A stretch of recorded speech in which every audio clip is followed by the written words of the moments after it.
Más que una radio. Desde la ciudad autónoma de Buenos Aires, transmite MQR. www.masqueunaradio.com.ar.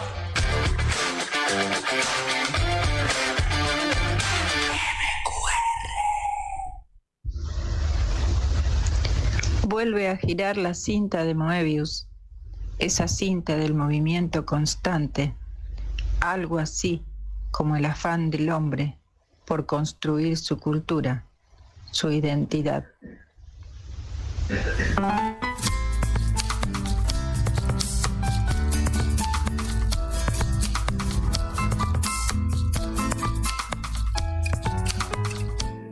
Muy bien, y comenzamos a girar en esta cinta de Moebius de todos los jueves en Buenos Aires. ¿Cómo estás, Lidia? ¿Cómo te va? Muy bien, disfrutando todavía el verano, esperemos que se extienda unos meses más. Esperemos que se extienda un poquito más, que avance sobre abril y hasta quizás sobre mayo, un poquito. Bueno, tenemos hoy una amiga que nos visita, la poeta después amiga. De muchos años. Exacto, y un hermoso libro para desde antes de la disfrutar. Pandemia. Cierto, creo que fue antes de la pandemia la última vez que nos visitó. Pasa tan rápido el tiempo. Bueno, presentala, Lidia. Hace tu rol de presentadora. Entonces vamos a presentar a Julieta Lopérgolo, que nació en Rosario, en la ciudad de Rosario, en Santa Fe. Es licenciada en Letras y en Psicología y publicó los libros Más lento que la noche, Para que exista esa isla, Agua de pozo, Pero en el aire, que fue el libro que presentamos antes de este. Ganó el tercer premio en la categoría Poesía en la convocatoria del Fondo Nacional de las Artes. También el libro que vamos a presentar hoy, que se llama El turno de la luz, que es de La Ballesta Magnífica. Y después de este todavía nos queda otro, que es Contra las cosas quietas. Participó de las antologías Bitácora del Porvenir 2, Palabras de una era y Un sol hecho de soles. Coordinó junto a Mayra Nebril el taller experimental de escrituras psicoanalíticas en la ciudad de Montevideo, donde formó parte del colectivo Mujeres ¿Por qué no?, junto a psicoanalistas y artistas de la ciudad. Con respecto a El turno de la luz, dijo Santiago Rebasa sobre este libro: dibuja con la austeridad de la pausa y escribe con el corazón que espera las mutaciones de la luz y del tiempo, en el aire del verano sostenido por los perros y por las aves que curvan el aire, un tiempo de duelo y vértigo. Bienvenida, Julieta Lopérgolo, a Moebius en la radio. Buenas noches, gracias por la invitación. Estoy muy contenta de estar acá, de leer algunos poemas y de charlar con ustedes. Bueno, para nosotros también es un gusto y casualmente, Julieta, como te había comentado, siempre nos gusta comenzar con la lectura de la poeta, en este caso invitada, así que adelante. Muy bien. El día que la tierra tembló, yo estaba en un país negado. Caminé demasiado tiempo en otra ciudad, con las sombras de sus ríos a cuestas. Nadie podía determinar el color de ese cielo, el espanto, el odio, la injusticia, también la belleza, ascendían como el calor, curvaban el aire, aves indiscretas. Un aire electrizado me advertía: por acá no, no pases, no respires, no te hagas ver. Una voz imperiosa me decía: recolecta tu sombra. Tomé valor para mirar las formas de las nubes, pero hay dibujos que no dejan de desaparecer. Un coro de balidos, de animales indómitos, embellece los signos de la espera, acá abajo. Quise depositar el viento en otras manos y no decir hay árboles, uniones ambiguas en la altura, luz en los gestos de la mañana.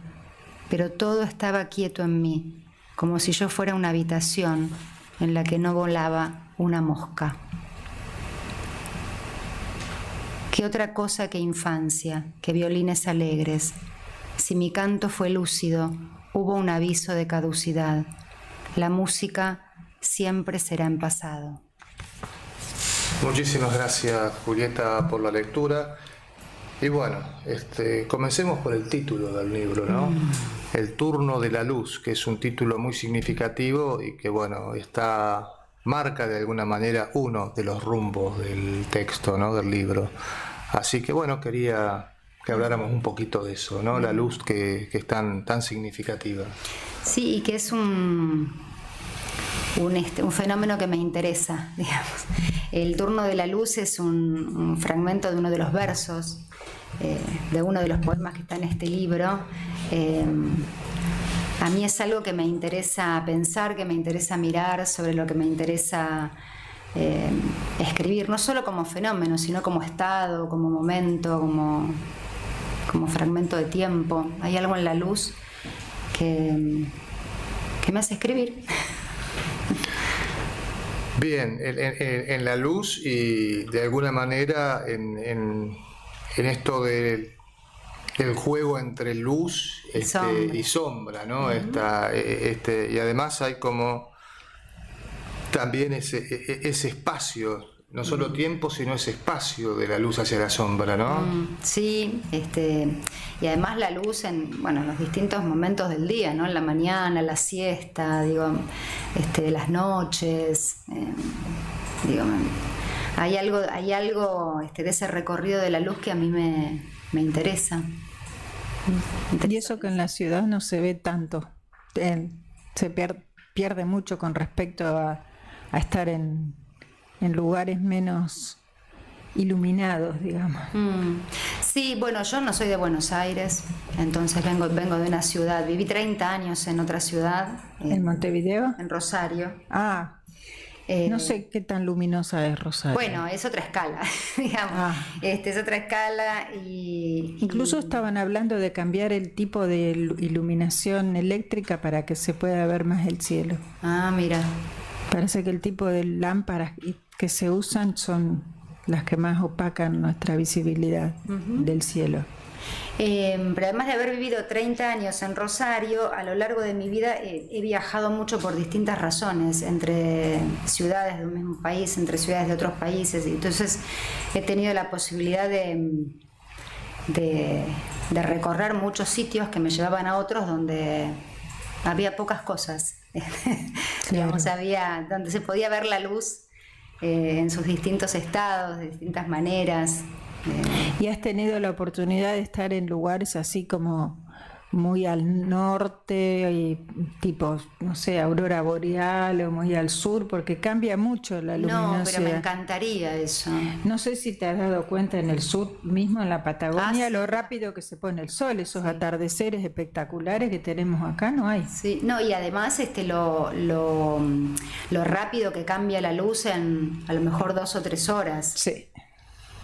Es cierto. No hay cierto. transiciones. Cómo transforma el mundo, ¿no? Total. Cómo se transforma Sí. la realidad. Es más, el amanecer, o sea, hay un momento del día en donde el mundo parece que está en duda, ¿no? Es como si se suspendiera algo, ¿no? Y acá es más lento que en el sur, por ejemplo. Claro, sí, es cierto.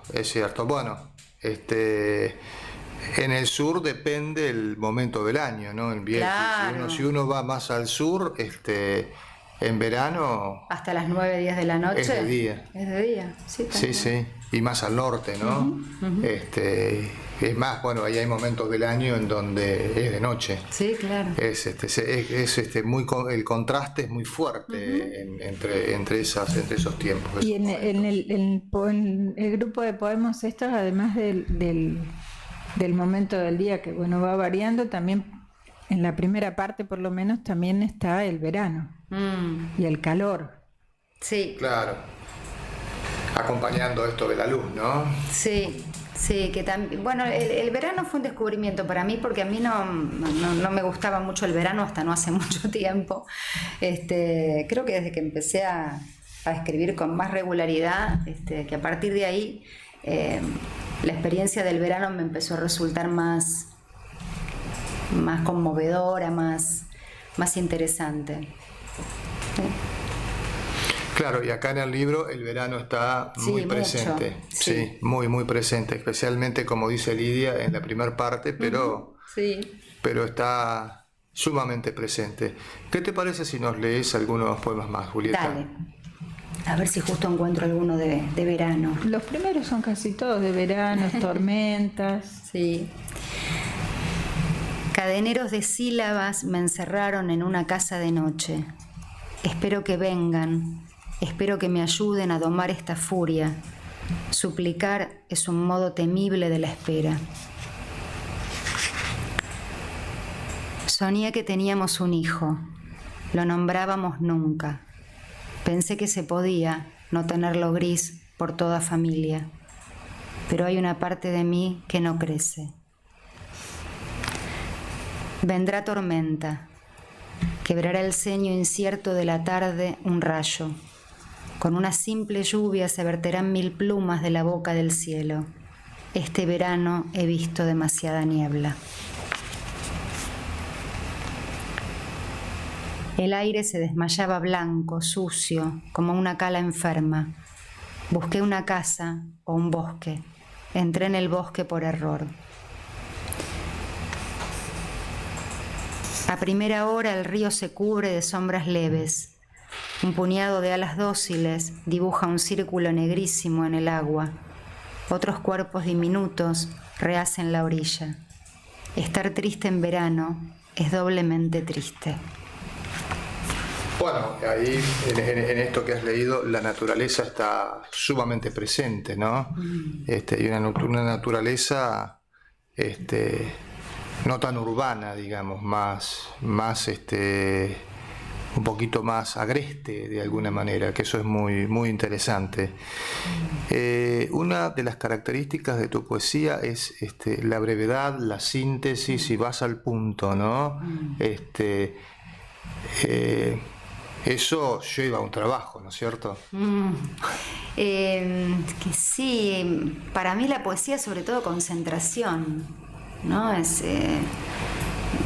No sé si... ¿Salen más largos y después los recortás o salen...? No, en general me cuesta escribir poemas de más de 10 versos. A veces sale así, pero digo, en general,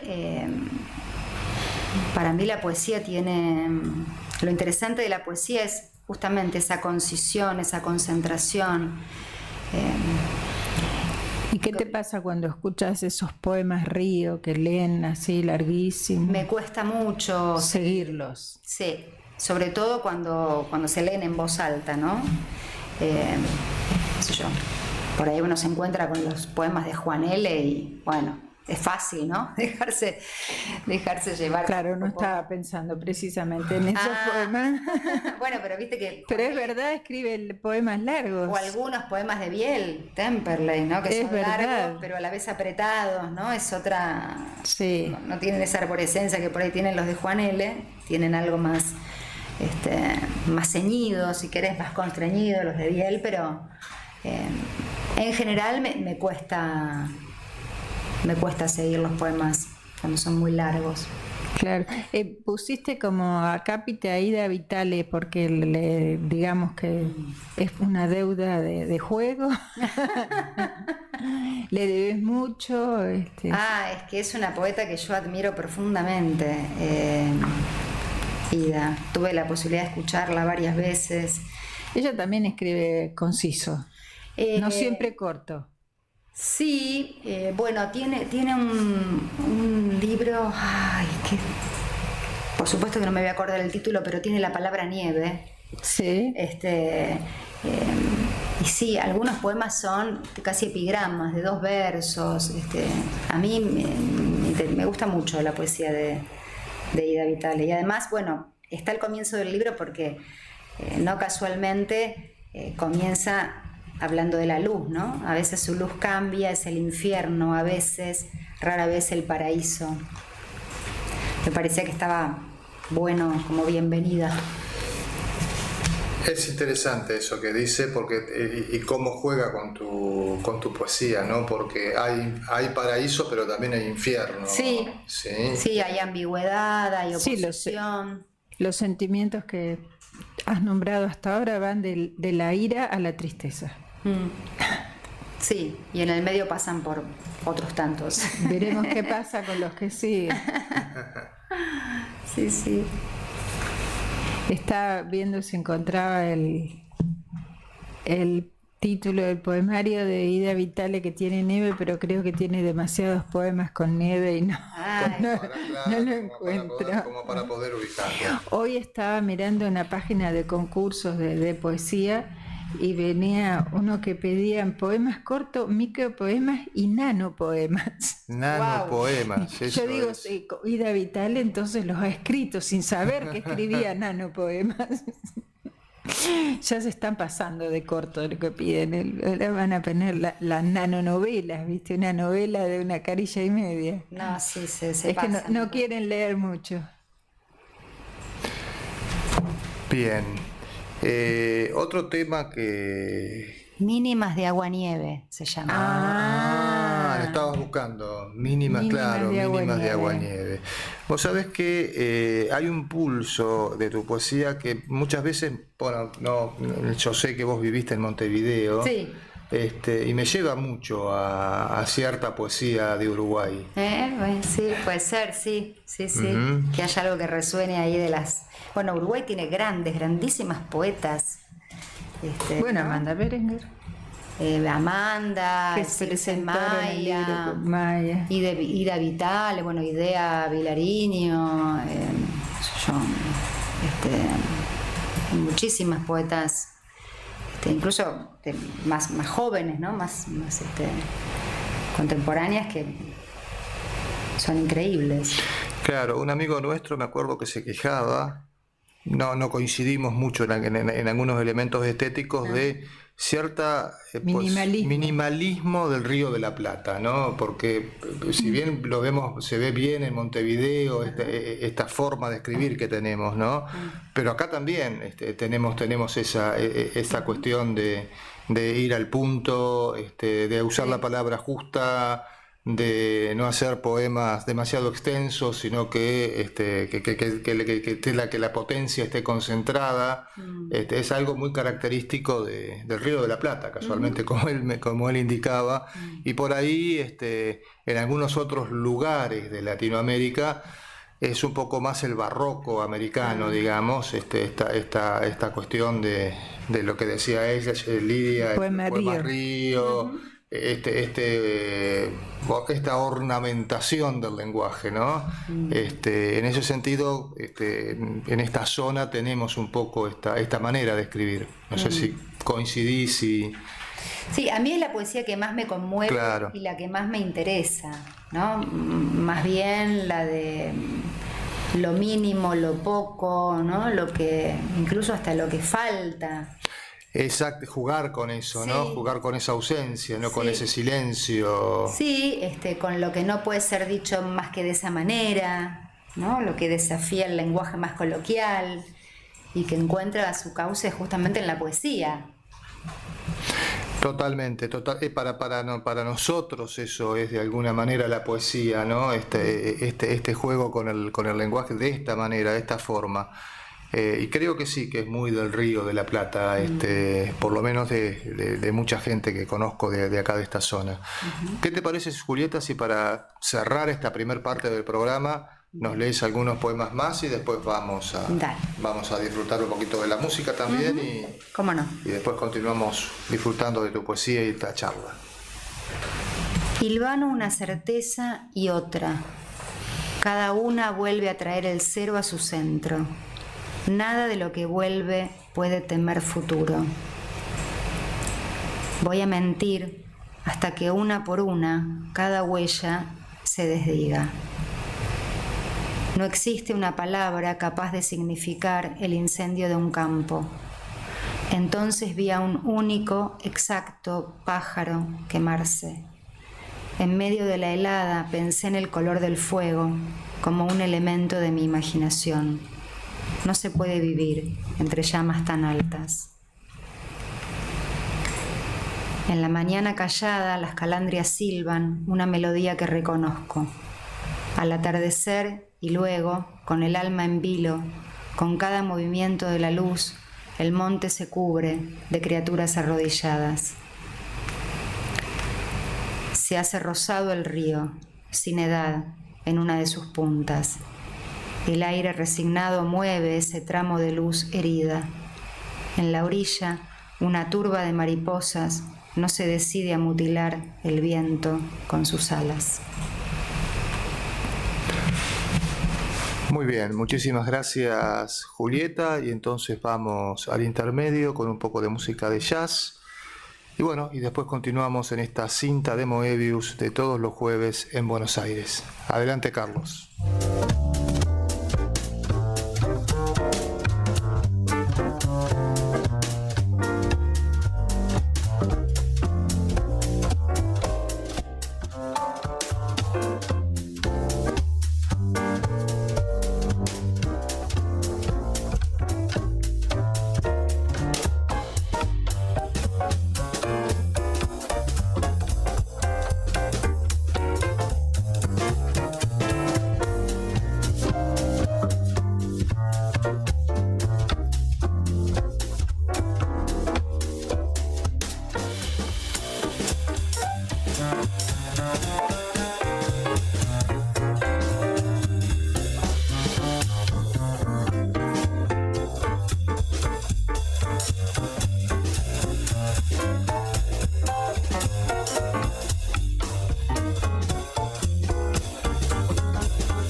continuamos en esta cinta de Moebius de todos los jueves en Buenos Aires.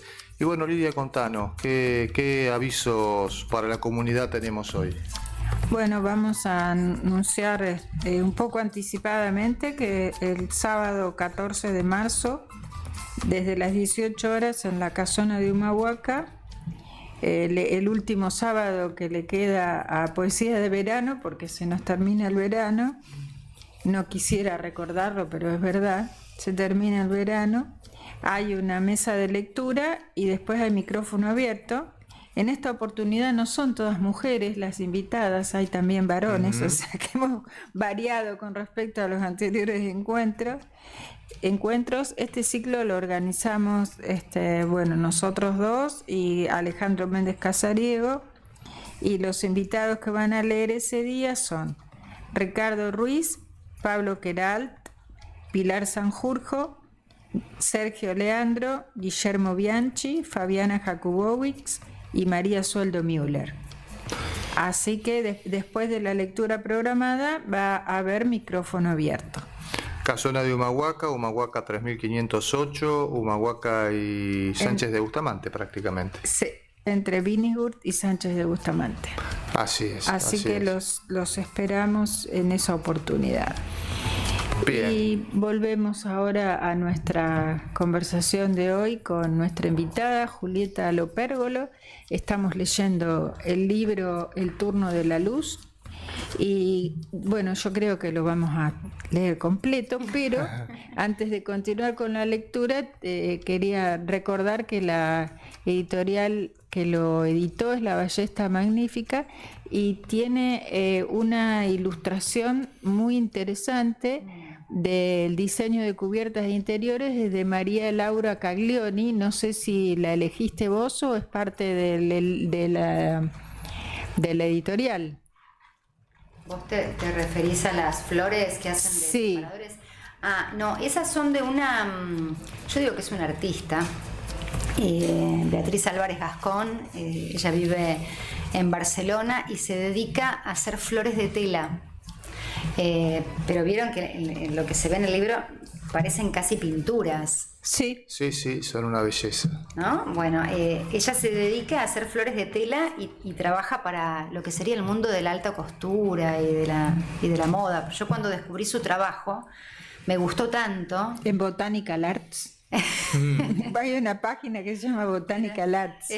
Me gustó tanto que pensé que me dieron ganas de que esas flores estuvieran en algún libro mío. Y bueno, cuando se lo propuse a Marisa, que además Marisa tiene un sentido estético exquisito. Y un gran amor por las plantas. Además, pero además hace libros muy bellos. Sí.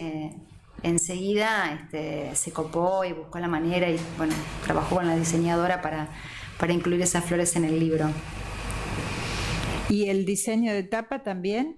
No, la tapa es un hallazgo de Marisa. Fue un descubrimiento de Marisa. Como un descubrimiento. Claro, ella fue la que me dijo, mira, esta flor me gusta para la tapa de este libro. ¿Y la iluminación de la flor es un talento fotográfico? ¿Que sale la flor tan brillante? O está trabajada, claro, está... Yo creo que es la foto, ¿eh? La foto quizás como la trabajó la diseñadora de la editorial, porque la verdad es que es luminosa. Sí, la luz es Claro, por ahí tiene un toque de... Claro, pero la foto es de María Laura, sí. La foto esa es de María Laura. Sí. Y qué lindo tener un editor que se compromete así con la parte estética, ¿no? No solo con... Sí, porque aún la contratapa, la parte interna de la tapa, este juego de líneas, el movimiento de las curvas y el colofón. Y el colofón. Cada libro tiene un colofón particular, singular. Y hay ballestas magníficas. Es una belleza. Si el libro se quiere comprar, ¿hay que pedirlo a La Ballesta Magnífica o comprarlo en librerías? Sí, bueno, La Ballesta tiene página web, así que pueden comprarlo por ahí. Y está también en Librería Atlántica. Eso, si mal no recuerdo, ¿es Boedo? Me No parece sé. que sí. Sí, ¿no? Sí. Hay una parte del libro, ¿no? Bueno, está Jacobo Fickman, que para mí es un gran poeta, ¿no? Esto de la mucha luz alaba su inocencia, que me parece un logro en sí mismo. Y por otro lado, lo que te quería preguntar es por la pérdida, ¿sí? En el libro, bueno, hay un duelo, hay una pérdida, ¿sí? Que también es muy significativo en la trama del libro, ¿no? Sí, yo diría que el duelo es una zona, un tema que está en todos mis libros, desde el primero. El primero en el primero es donde quizás se puede ubicar más concretamente, porque es un libro que yo escribo mientras mi padre enferma y muere, digamos, ¿no? Es un libro que está dedicado a él y donde, bueno, los poemas hablan de lo que fue acompañarlo en esa... ¿Ese cuál es? en ¿Más esa lento que experiencia. la noche? No, ese es Para que exista esa isla. Para que exista esa isla. Bueno, pero en el aire también tenía algo de Sí, eso. por eso digo que a lo largo de mi escritura o con el correr de los años en cada uno de los libros, el duelo es algo que recurre, que insiste. A veces puede tener que ver con una muerte, con mudarse de un lugar, con la pérdida de un amor, con diferentes circunstancias en las que la pérdida está en juego. Que también me parece que la poesía tiene la oportunidad de bordear esa pérdida de una manera particular. Claro, sí. Casualmente me parece que es el lenguaje que puede servir como un ancla para entrar en esos espacios, ¿no? Sí. Habíamos entrado en la lectura en la parte que yo tengo más marcados los poemas, porque es como la parte alada, ¿no? Primero aparece un pájaro, después aparecen más pájaros, la calandria, después las mariposas con sus alas, no sé si se lo llegaste a leer. Sí, es el último que leí, sí. Y después también aparece la hamaca para pájaros, es como la región del poemario que yo empecé a marcar los poemas y los seleccioné para difundir porque me parecieron muy hermosos. Yo me crié con una abuela que criaba pájaros. Criaba pájaros. Sí. Que entonces, en un jaulón grande, sí, algo así. Y después tenía jaulas chiquititas y nosotros con mis hermanos nos entreteníamos abriendo la puertita y metiendo las vasijitas con agua para que los pájaros tomaran y en las jaulitas. Se bañan también. Y claro, y había maquitas también. Claro. Y bueno, de ahí salen un poco algunas Pero escenas. los pájaros nacían ahí en las jaulas. Sí. En mi casa mi mamá tenía canarios. Tenía canarios, y bueno, sí, con la maquita para que... Y en el campo también hay gente que los atrapa a los pájaros, ponen jaulitas con otro pajarito adentro y así los capturan. Como cebos, claro. Como cebos, y ahí el pajarito entra a la jaula y queda encerrado. No es que nace en cautiverio. No, totalmente. Supongo que si capturan un gorrión o algún pájaro que no nos gusta, lo soltarán. Bueno, y eso es ahora, porque también estuvimos con Diego Colomba, sí, que hablaba de la vida rural, una vida mucho más silvestre, podríamos decir, en la que él se crió, mucho más silvestre que la nuestra, evidentemente, y que tenían costumbre los abuelos italianos que tenían palomares y comían los pichones, cosa que yo nunca vi. Claro, y en ese sentido, vos decías que creciste en Rosario. Si bien Rosario es una zona urbana importante, el contacto que creo que vos también lo señalaste, el contacto con con el campo, digamos, es mucho más presente, ¿sí? Nosotros acá en esta ciudad... Nos queda más cerca. Claro, sí, yo me acuerdo. Y el río, ¿no? El río. Y claro, esta es una ciudad que si bien tiene río, no lo apreciamos, no lo estamos observando. Bueno, no nos incluyas. Bueno, sí, nosotros vamos a ver el río, pero en Rosario sí. Sí. En Rosario sí, y en Rosario estás a pocos minutos de salir y estar... Sí, Rosario es una ciudad de costanera, ellos pasean, van a comer. Lo que los uruguayos llamarían la Rambla.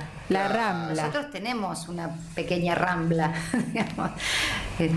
Acá, que sea lindo, es ahí la zona de Martínez, ponele. Bueno, esa zona... Claro, pero ya tenés que irte de... Sí, ya estás en otra ciudad.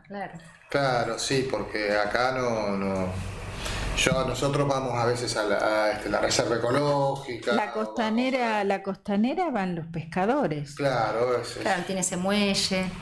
Sí, no, pero para llegar al río en el sur tenés que entrar a la reserva ecológica. Tenés que entrar a la reserva ecológica, sí. Entonces sí, eso. Si no está inaccesible.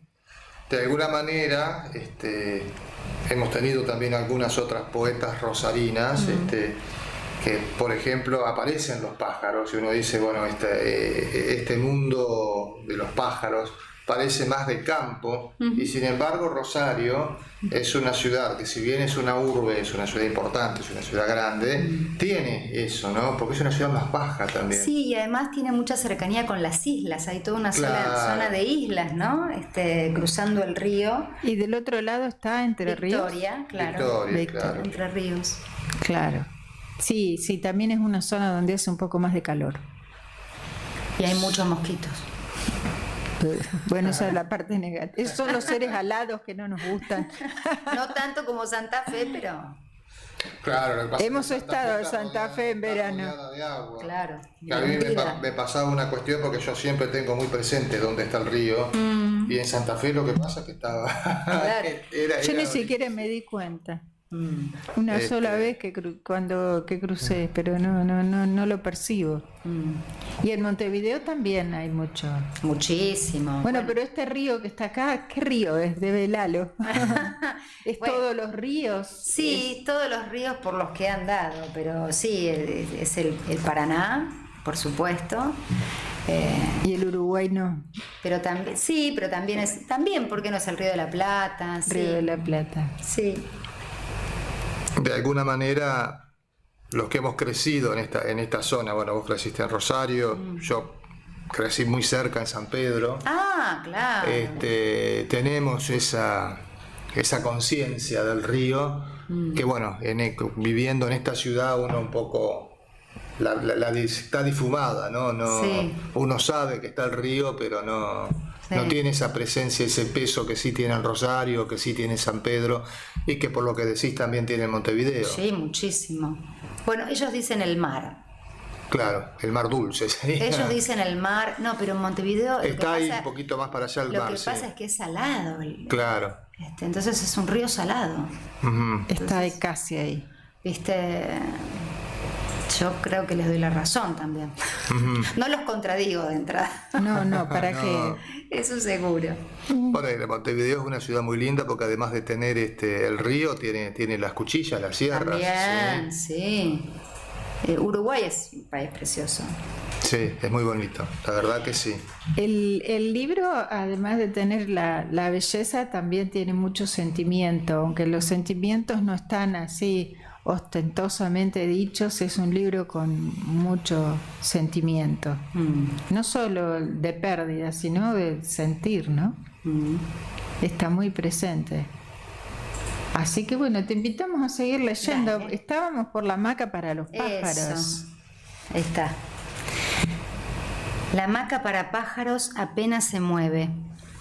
La mayoría de la luz se concentra en la jaula. La pobre luz, aplastada por el ramerío. Cada tanto se oye el quejido de un gorrión besado por la siesta. ¿Quién golpea la aldaba de mi corazón tan pero tan despacio? ¿Cuántas veces voy a repetir mi corazón, con la garganta repleta de vocales? Desperté con nostalgia de mi nombre que no estaba conmigo. Mi soledad pesó como una ropa sumergida. Todavía me lleva de la mano sin importar a dónde se dirige, ni si es peregrinación o penitencia. Bueno, acá cambiamos de estación. ¿Entre qué alas crepita esta sombra de invierno? La pregunta, ¿en qué espejo se refleja y se quema? Nada impedirá que madruguen los pájaros del invierno. A mi modo fui perseverante, una rodilla que tiembla. Pronuncio en silencio la palabra espíritu. Esta brisa perenne no se irá sin nosotros. El error languidece cuando la oscuridad le canta. Bueno, verano e invierno, los solsticios. Sí. Sí, porque casualmente la presencia del sol, ¿no? Es como significativo, ¿no? Porque ahí marcas esos momentos. Y es otra luz, la luz del invierno, además, ¿no? Totalmente, sí. Es otra presencia, porque hablemos de, digamos, el sol, ¿no? Es otra la presencia del sol en el invierno, ¿sí? Me hiciste acordar un poco a los pueblos originarios de acá de América o a las culturas originarias de nuestra cultura, digamos. La importancia del solsticio, ¿no? La celebración del solsticio en las distintas culturas, que ha quedado hasta en la arquitectura marcada, ¿no? Las grandes manifestaciones de la cultura megalítica, esas construcciones como, bueno, Stonehenge y todos los demás, en donde el estudio de la incidencia de la luz en el solsticio estaba tan marcada, ¿no? Y ahora ha quedado la poesía nada más para que le toque el turno a la luz. Con respecto al libro siguiente, digamos, el que salió en 2025, sí. Nos habías dicho que entre Pero en el aire y El turno de la luz, e incluso para que exista esta isla hay una continuidad. ¿Esto se mantiene contra las cosas quietas o te parece que hubo un cambio? Yo creo que sí, que hay un tono que sigue siendo el mismo. Digo, yo no sé si... A ver, yo no escribo sobre muchas cosas, más bien tengo 3 o 4 obsesiones, por decirlo de alguna manera, que son las que causan mi escritura y a las que le doy vuelta y que son las que me acompañan.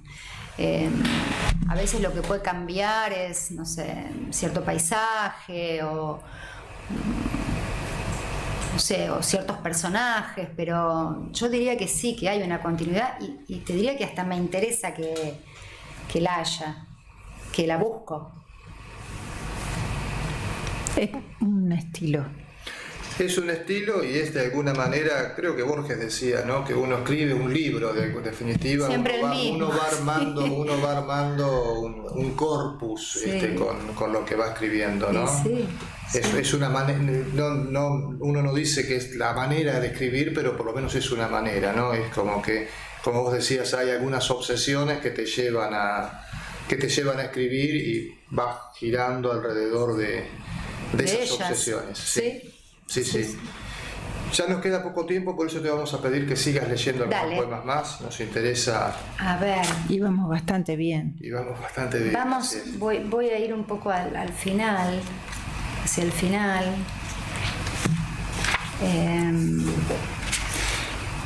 Acá hay algunos poemas que son un poquito más extensos. Primero quemo en tu corazón las vetas de pasado que lo estremecen. Suturo con delicadeza las pequeñas heridas. Limpio las gotas de veneno con paciencia antes de que se formen costras en sus bordes. Quemo con serenidad ese músculo harto de memoria. Ardo en tu sueño y fuera de él. Nadie más huele el fuego que compartimos, la luz que no. Esta es la parte que está precedida por el acápite de Paulina Bindermer. Los separadores son los acápites. El primero es de Ida Vitale, el segundo es de Fickman, Sí. y este es de Paulina Bindermer, que dice: lejos es una palabra que toco con cuidado y que es bella en sí misma. Bellísimo. Sí. Y está precediendo esta tercera parte, ¿es la última? Sí. Me concentro en una zona gris, indefinida, de la pérdida. ¿Hay algo más ingrato, más completo? La mansedumbre del animal que agacha la cabeza para buscar la caricia del ausente y la doblega solo en su imaginación. El gesto del amor, pobre en el regazo. Un nuevo día sin decir mi hija, mi país. Hace viento detrás de las ventanas, mi amor reciente en traje de pasado, que roja la sangre de las cortaduras, o tan azul el fuego imaginario. Desolación el nombre de la casa, un segundo antes de despertar. Primera vez en la añoranza. En el naufragio sabré reconocer de nuevo la belleza. Sabré salvarme. Me asistiré a mí misma como naciendo, pero con la capacidad de verme desde el inicio. Me han dicho que tengo que ser cauta, olvidar lo que sé, guardar distancia para el poema que escribirá la resucitada, pero que ignore mi lenguaje de guerra, para dar paso a la unción de lo imprevisto. Ahora estamos en un problema, porque ese era el último poema del libro. Pero hay algunos poemas que no leíste. Sí, hay. Hay, Sí, que no hay, leíste. claro. Sí. Hay muchos que no leyó. Sí, pero este es el último, Sí. donde le dan algunos consejos de escritura realmente cuestionables. Bueno, nadie se salva de eso, ¿no? De los consejos. Así es. Es más, incluso los pedimos. Yo no suelo darlos. Eso. Pero sí No te suelo dar ocurre que te dan consejos. Ah, eso sí, casi siempre sin que los pida. Qué raro, ¿no? El afán de el maestro ciruelismo, digamos. Suele pasar, sí, suele pasar. Yo a veces doy algunos consejos, pero para la lectura, que no lean largo, por ejemplo. Bueno, es que la lectura de poesía en voz alta tiene lo suyo. Tiene que ser breve y tiene que ser lenta. Lo que pasa es que si vos pensás en la lectura, estás ya pensando en otra exposición. Ya estás configurando un espacio escénico porque estás poniendo a alguien adelante. Tenés que manejar la voz porque tiene que ver con un público. Entonces hay que sacar la voz, hay que saber expresar, y muchas veces le pasa a los poetas que todo eso no lo manejan. Entonces de pronto pues poemas preciosos es como que quedan sin la relevancia, porque bueno, no manejan todo lo que tiene que ver con moverse en la escena, con sacar la voz. Es otra cosa. Una cosa es escribir y otra cosa es exponer ese arte, ¿no? Leer en voz alta. Leer en voz alta. Que la poesía, bueno, la poesía tiene, por lo menos esto es una opinión personal, ¿no? Esa música que te puede llevar a disfrutarla si la lees en voz alta. Pero bueno, también la potencia de la poesía hace que si vos llevas mucho, terminas dispersándote necesariamente porque casualmente semejantes golpes Claro. es otra cosa. Sí, ¿no? la declamación ya no se estaría usando, digamos. No, Los poemas que no leíste están más o menos desde el 39, una cosa así. De la página 39. Sí, o 38. Ajá. Por ahí esa zona quedó. Bueno. quedó sin y leer ya ahí cerraríamos. Dale. Hacemos una última lectura para cerrar Bien. el programa. Bueno, leo algunos de acá entonces. Es muy lindo el que dice: el poema dirá la verdad. Ah, porque el poema no quiere otra cosa. Mira, ya lo podría recitar. Un miedo que nunca tuve rompe mis versos. Repito con el lenguaje echado a perder. El poema dirá la verdad, porque el poema no quiere otra cosa. Eso es un arte poética. Un hueso deja de ser esquivo sobre la mesa de operaciones, pero sigue siendo un hueso. Cruje a la deriva del vocabulario o entre los dedos frágiles de un niño al que le prometimos cruces, únicamente cruces. Riego las tumbas de mis muertos con palabras, les coso mudas invisibles con mi voz que el aire sopla como ceniza. Alguien apoyará sus uñas melancólicas sobre los magros pómulos de junio. Fatigado entre un sonido y otro, marcará con una cruz celeste el nacimiento de una herida, a la manera de esto sucedió. El frío salvó la última intención de tu mirada. La única voracidad quedó de mi lado. Sobreviví porque el miedo es un combustible inagotable. Un pájaro de nieve se serena en mi boca. Nunca el mal del sauce sabrá que nos rozó con sus manos delgadas. El mal, no el sauce. Bueno, Julieta, muchísimas gracias por habernos acompañado en esta hora. La verdad que fue un placer escuchar tu poesía y leerla, por supuesto. Así que muchísimas gracias. A ustedes por invitarme.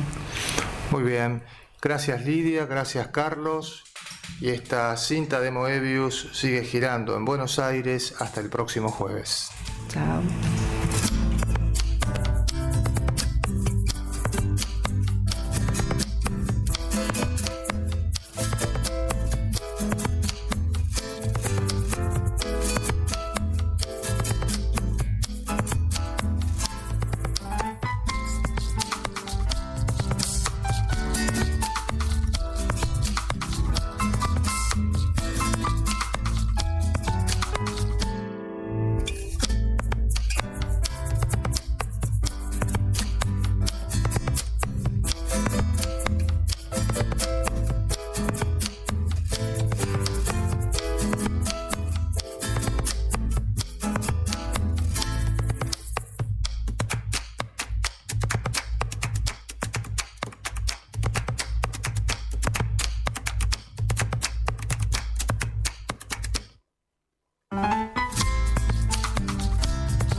MQR, más que una radio.